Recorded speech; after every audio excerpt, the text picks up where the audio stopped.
Hey there, crew. Today I'm going to read you a story about American artist Georgia O'Keeffe, and the story is called My Name is Georgia. And I really like the illustrations. It kind of matches the work of Georgia O'Keeffe really well, and this would be a portrait of Georgia O'Keeffe because it's a picture of her. So my name is Georgia. Georgia O'Keeffe was born on a farm in Wisconsin in 1887, a long time ago. And Wisconsin is kind of a neighbor to Michigan up here in the Midwest. When I was 12 years old, I knew what I wanted to be, an artist. I've always known what I wanted. When I was small, I played alone for hours and hours and hours, and I was satisfied to be all by myself.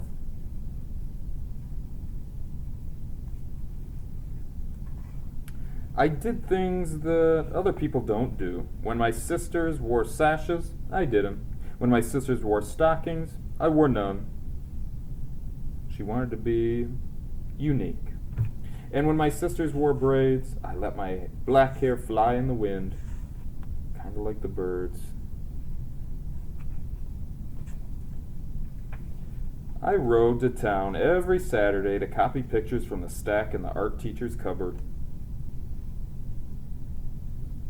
At home, I looked out my window and drew pictures of what I saw with my own eyes. So drawing what you see, and then also using your imagination too. So if you draw what you see and observe, it's like a still life or maybe even a landscape. Maybe I could make something beautiful at school in Chicago. She drew statues and images for museums, and at school in New York, I painted one still life painting a day, every day, and at school, I painted my teacher's ideas.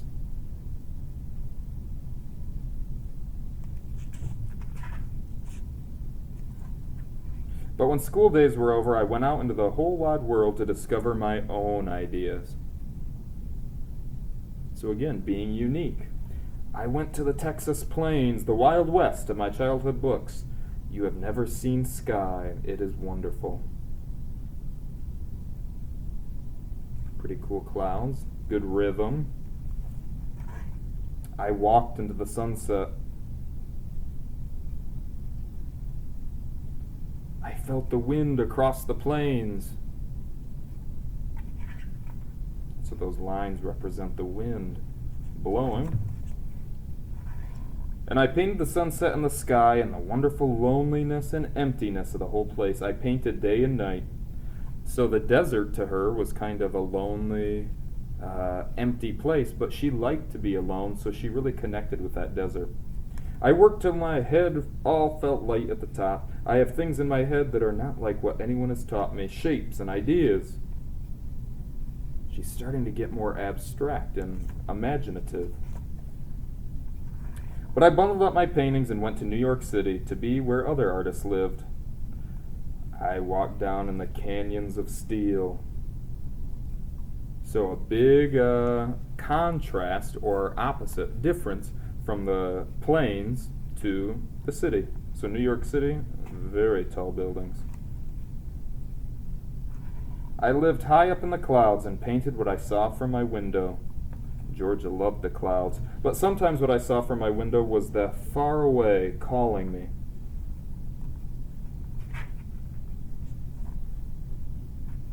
I painted a garden in the city. I wanted everyone to see flowers the way I saw them. I looked closely at the flowers and studied them. So she liked to zoom in and look at the little details and magnify them and blow them up big. I painted a camellia. I painted it big so people would notice. I painted a jack in the pulpit. I painted it big so people would see. Cool details. And when you zoom in, they're more abstract and exciting. I painted poppies and petunias and sunflowers and jimson weeds and irises and apple blossoms. Apple blossoms, the state flower of Michigan. My garden bloomed until everyone saw the flowers the way I saw them. But still I looked to the sky. The distance has always been calling me, she said.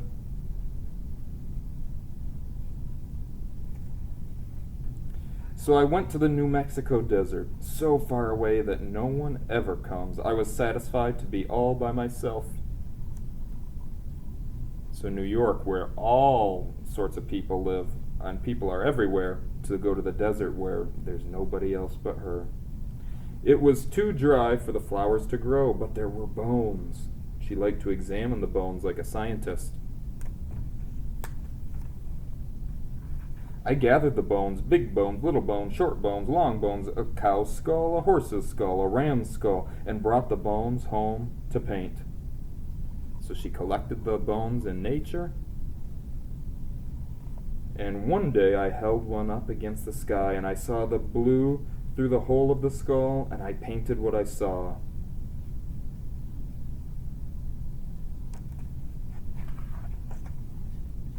I saw the sky, the red hills. I walked in the hills at daybreak and twilight, at noon and in starlight, all times of day and night. I painted the arms of two red hills reaching out to the sky and holding it.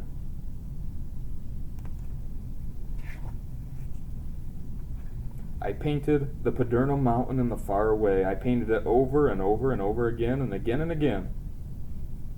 She said, God told me if I painted that mountain enough, he'd give it to me. She loved nature.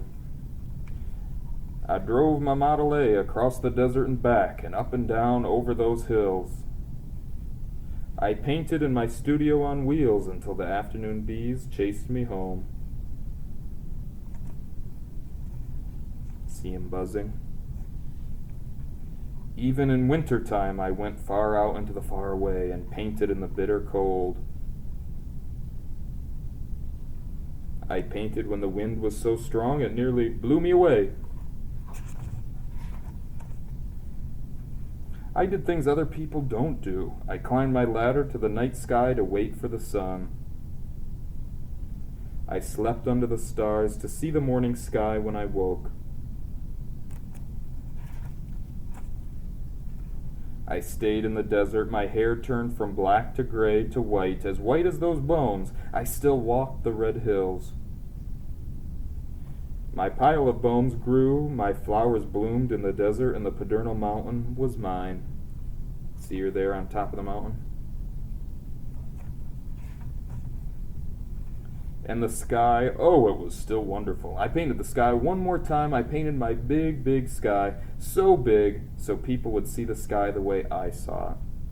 I worked from dawn to dusk every day for weeks and months.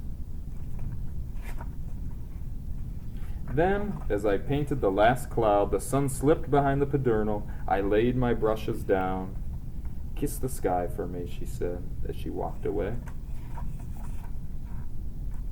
Georgia O'Keeffe lived to be 98 years old. In museums all across the land, people see her flowers, deserts, hills, cities, and skies the way that she did. So you'll notice that in almost every page there are clouds.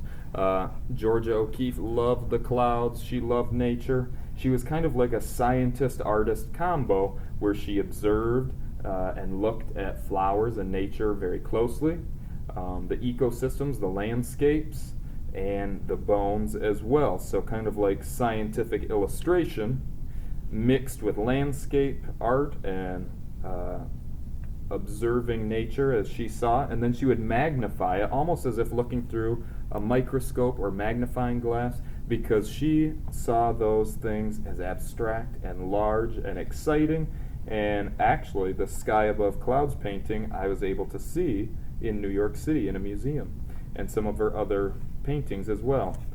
So that is the story of Georgia O'Keeffe. I hope you enjoyed it, and then also check out the slideshow presentation and my demo video so that you can make artwork as exciting as Georgia O'Keeffe's. Adios, amigos.